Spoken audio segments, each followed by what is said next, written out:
Here is a quick update of my program. I have added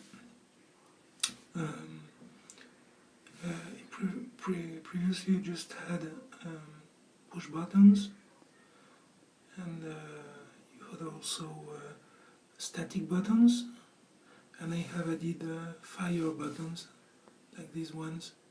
When you press on them, the state is on until you release. So you can use the press button, you can use the state property to use it as a joystick or something like that. So let me show you how I do it. So it's here. You can see that the button is button 3 to rotate right, and button 5 is for rotate left. And so I simply use it here by checking the state. Depending on the state, I change the speed. I have put it on the Codea community, so you can find it easily, this version there. Maybe I'll take the time to show you a little bit more about how to edit a button. So you can see that if I want to add a button, I can press this. I can make this button here. I can change. So what can I do? Now that the button has been touched, it's selected, so I can access all this information, all this data.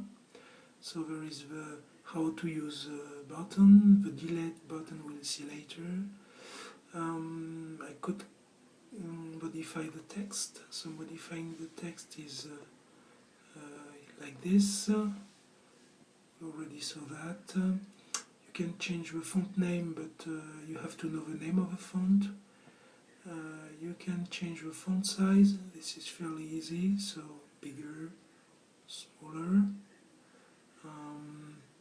You can change the inner margin, so this will make the button bigger, smaller. You can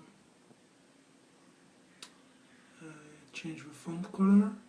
So I have chosen white, but if you want this color, also it's possible. You can change the corner radius, so you can make it bigger or smaller, depending on what you want to do. You can change the shadow, so you can make it bigger or smaller. You can change the off color. So let's say we go to some, I don't know, this here. This is the off color. And then the on color too. So when you press, so we can put this bad green, okay. So now when you press, it turns green. You can define it as a push button as it is now.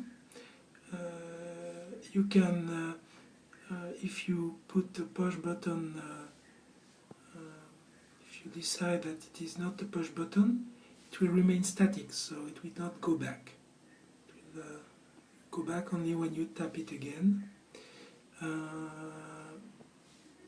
Now, if I set it again as a push button, I can change the time for which it comes back, so the delay in milliseconds, so you can make it very short, or you can make it very long, depending on what you want to do. And you also can make it a fire button, so if you make it a fire button, what will occur is that when you press it and you release immediately, it is going back. So this is more useful for some live usage of button for in games. And so it's also possible to apply a characteristic of this button to all buttons just by pressing apply to all. So now they have all changed. And you can also use this button as a model to apply to all buttons. Okay, this is not very nice, but it shows you that it is possible. And okay, so I won't save the change now, but you can do it by pressing the button save the change. Well, that's okay for now.